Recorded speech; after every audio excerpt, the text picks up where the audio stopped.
اللهم اعتق رقابنا ورقاب آبائنا وأمهاتنا وأزواجنا وذرياتنا وإخواننا المسلمين ومن أحبنا فيك ومن أحببناه فيك من النار برحمتك يا عزيز يا غفار.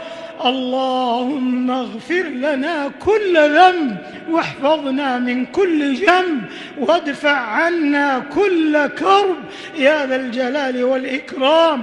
اللهم أعز الإسلام والمسلمين واحم حوزة الدين واجعل هذا البلد آمنا مطمئنا وسائر بلاد المسلمين. اللهم من أرادنا وأراد بلادنا وأمننا بسوء فأشغله بنفسه ورد كيده في نحره واجعل تدبيره تدميره يا سميع الدعاء. اللهم اكفنا شر الأشرار وكيد الفجار وشر طوارق الليل والنهار. اللهم رد عنا وعن بلادنا كيد الكائدين وحقد الحاقدين وعدوان المعتدين ومكر الماكرين يا رب العالمين. اللهم إنا نسألك بأسمائك الحسنى وصفاتك العلى أن تدفع عنا الوباء وأن تكشف عنا البلاء.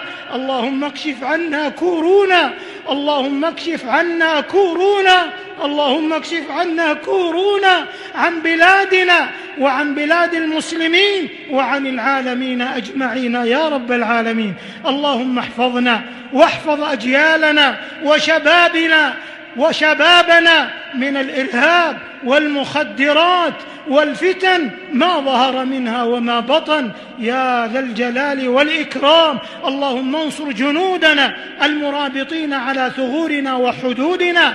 اللهم تقبل شهداءهم وعاف جرحاهم واشف مرضاهم وردهم سالمين غانمين يا رب العالمين. اللهم احفظ مقدسات المسلمين. اللهم أنقذ المسجد الأقصى من المعتدين يا رب العالمين. اللهم اجعله شامخا عزيزا إلى يوم الدين يا ذا الجلال والإكرام. ربنا تقبل منا إنك أنت السميع العليم وتب علينا إنك أنت التواب الرحيم. ربنا آتنا في الدنيا حسنة وفي الآخرة حسنة وقنا عذاب النار. ربنا اصرف عنا عذاب جهنم إن عذابها كان غراما. ربنا هب لنا من أزواجنا وذرياتنا قرة أعين واجعلنا للمتقين إماما.